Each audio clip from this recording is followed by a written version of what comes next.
Yo, what's going on? Getting ready to go to the gym here. It's probably 4 o'clock in the morning at this point, so I'm running late, kind of behind. Today, the plan is to do legs. I'm debating still in my head, but most likely I'm gonna do legs. I think that's the plan. I'm not sure yet. Fit, comfortable, running shoes.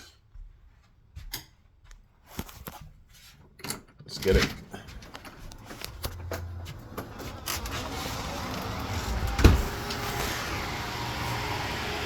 Oh, Lee, your car sounds like it's going in hyperdrive. What is this?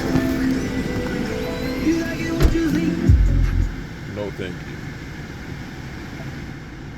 Turn the heat down a bit. Did my cold shower. It was very cold. Very, very cold.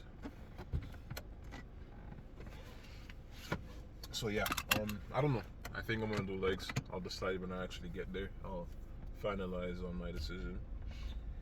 Good morning so far. Of course, as usual, didn't really sleep well. I woke up at 1:15, 1:20 because I had a nightmare.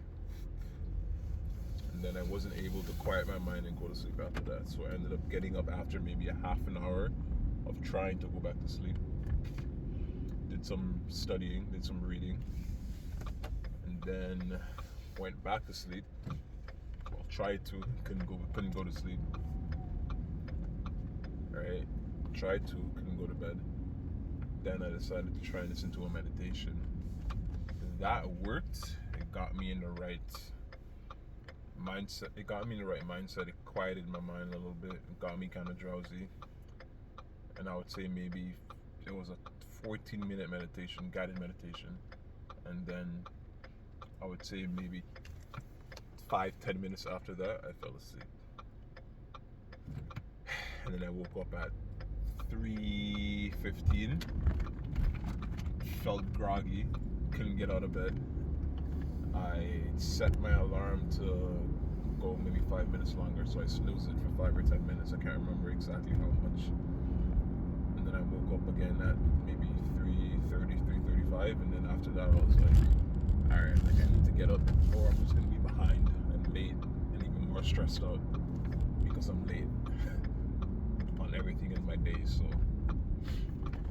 got up, got ready, did a cold shower, put on some clothes, drank some water, had some Celtic salt in the water, so you know, should be good to get me through this workout. And yeah, here I am driving there. I'll probably get there in maybe 8 minutes, roughly, if I was to guess. But yeah, I was reading a textbook actually, and it just reminded me again on the importance of a textbook on training, and it just reminded me again of the importance of periodization and having a proper program that you're adhering to, right? Even if you make it yourself, even if you write it down, make it in your head, have somebody else make it for you, it's super important that you're following a program, right? Again, I was reading about super concentrating. Is that the right word? Super compensation, I believe is the word. And it's basically describing the adaptation your body makes after a training session, right? The level of fitness your body reaches to after a certain training session. So, for example, today I go do legs, I squat, do lunges, etc., etc. If I don't overtrain and I work out to the right amount into that sweet spot where your muscles are worked past their accustomed load, but not overworked to the point where you're just drastically fatigued and your daily life is impaired, right? You don't want to get there. Stay in that sweet spot. By the time I rest, recover, and come into my next workout, the theory is, or not the theory, I get it's a fact at this point, I guess, your muscles would have super compensated and you would have adapted and not only reached a level of fitness, back to a level of fitness that you were at before the workout, but you should be a little bit higher. That's the whole idea. That's the whole concept behind progressive overload, and why you need to slowly but surely improve on your strength, your endurance, your tempo, the forms of exercise you're doing. Like, you need to quote unquote switch it up in order to keep on growing. And I look at myself, and over the last 10 years, 10 years of training on and off inconsistently, I've never properly embraced progressive overload and never properly tracked my workouts, and probably never experienced like that slow progression that, for example, like an Olympic weightlifter would adhere to, right? Because at a certain point, like, those guys follow programs that are so detailed and so microcycled and macrocycled, right? To the point where sometimes the gains they make is so little, you're talking like 2 extra pounds on a lift, right? But that's how detailed it's supposed to be. That's how micro your cycles are supposed to be, and your training is supposed to be, and the improvements when you get to such a high level. If you're stuck at a certain weight or a certain size or a certain endurance level, a certain cardiovascular endurance level, if you feel like you've plateaued, the reason you've plateaued is there is an error in your structure and your program, and you're not adhering to these principles that we all should be using, right? You're not progressively overloading anymore. You're not really moving forward anymore. Somewhere in your program you stagnated. So I just want to encourage you guys I encourage you to get a personal trainer if you have the means to, 100%, and hopefully a good personal trainer. But at the end of the day, all of this information, all of these things are things that you can educate yourself on your own. You can educate yourself on your own, and you can do it. You can create your own program.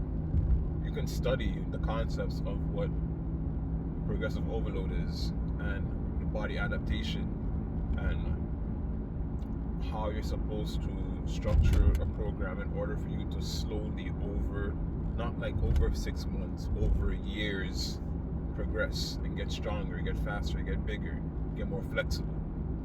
You can study the information. It's out there free, right? It's just a matter of going out there, acquiring knowledge, and then the most important thing, which is the thing that I think the majority of people, including myself, get stuck in, is after acquiring the information, actually implementing it. Actually really, really and truly implementing it, right? Similar to most people, they read a book on self-development, or they read a book on money management, or principles of life, principles of money. They read the laws of nature, the 48 laws of power. They read the art of war, things like that, and they just read it basically like as if it's a non-fiction or a fiction book, and put it down, and they say they read the book. Okay, cool, you read the book, but did you get anything from it? Yeah, I remember 1 or 2 things from the book. So are you implementing those things in your life with intent and actively? No. So then what was the point of reading the book, right? What was the point of anything? You might as well have just gone and read Harry Potter or Hunger Games or something. So again, a lot of us get stuck in that, including myself, is actually implementing the things you learn.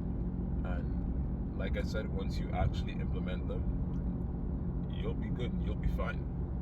You can train yourself. You 100% can train yourself. But if you do have the means to, I do encourage you to get a personal trainer. Because, I mean, I look at myself.